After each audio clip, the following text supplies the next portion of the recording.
오늘 서울의 미세먼지 상황입니다. 통영과는 다르게 서로 가까운 지역이어도 상태는 상당히 다릅니다. 이유가 뭘까요? SBS 데이터 저널리즘 팀 마부작팀이 전국 지역별로 9년간의 미세먼지와 초미세먼지 데이터를 분석했습니다. 박원경 기자입니다. 지역별 미세먼지 측정이 본격화한 건 2008년부터였습니다.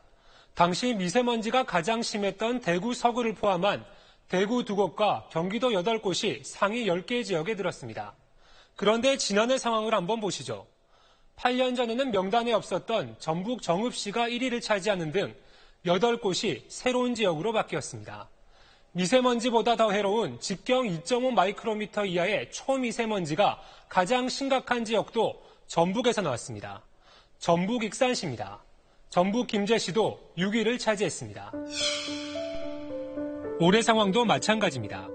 미세먼지의 영향을 자세히 분석하는 AQI로 3월 상황을 살펴봤더니 전북 익산 팔봉동 측정소에선 어린이와 노약자에게 해로운 수준인 민감 이상인 날이 한 달의 대부분인 28일, 전북 김제도 23일이나 됐습니다. 고기의 영향뿐만 아니라 전라북도의 풍속이 낮고 그다음에 태백산맥하고 소백산맥하고 노령산맥에 의해서 어느 정도 정체되는 기류로 지형 같은 경우도 좀 영향을 좀 있다고 보고요. SBS 데이터 저널리즘 팀 마부작심은 지난 9년간의 통계를 분석해 전국 미세먼지 지도를 만들었습니다. SBS 홈페이지에서 시간대에 따른 변화, 우리 동네의 월별 현황까지 미세먼지 실태를 확인할 수 있습니다. 최근 미세먼지에 대한 체감도가 크게 높아진 건 지난해 미세먼지 나쁨 이상인 날이 휴일에 몰린 점도 영향을 준 것으로 보입니다. 서울 기준으로 미세먼지 나쁨 이상인 27일 가운데 12일, 즉 44%가 야외 활동이 많은 휴일에 집중됐기 때문입니다. 미세먼지 상태가 10년 전보다는 개선됐기 때문에 과민 반응을 할 필요가 없다고 말하는 사람들도 있습니다.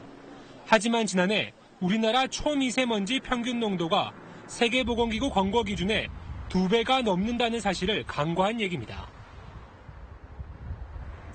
박 기자, 미세먼지를 이렇게 세분화해서 분석하고 지도로 만들어 놓으니까 한눈에 들어오네요. 도움이 많이 될 것 같습니다. 네, 사실 그 미세먼지와 관련해서 사람들이 관심이 가지는 게 내가 살고 있는 지역의 상황은 어떤지 그리고 어떻게 변해왔는지에 관한 것일 텐데요. 네. 그런데 미세먼지는 지형이나 풍향 등 다양한 요소가 영향을 미치기 때문에 인접한 지역이라도 차이가 나는 것이 특징입니다.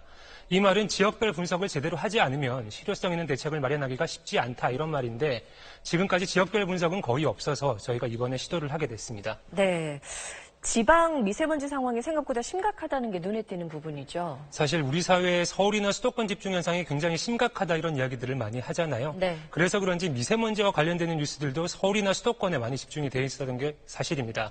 최근에 충남 상황이 심각하다 이런 소식이 좀 전해지고 있는데 저희 분석을 보니까 사람들의 관심에서 다소 밀려나 있었던 전북 등 다른 지역의 상황이 굉장히 심각하다 이런 것이 객관적으로 확인을 한 것이 성과라고 할 수가 있습니다. 네.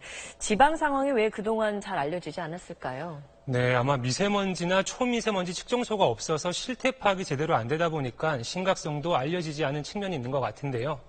서울은 초미세먼지 측정소가 2013년부터 모든 구에 1개 이상씩 설치가 됐는데 지방에는 아직도 없는 것이 상당수가 있습니다. 그래서 지역별 초미세먼지 예보를 한다라고는 하는데 정작 다른 지역의 데이터를 가져와서 그 데이터를 바탕으로 예보를 하는 곳들도 있거든요.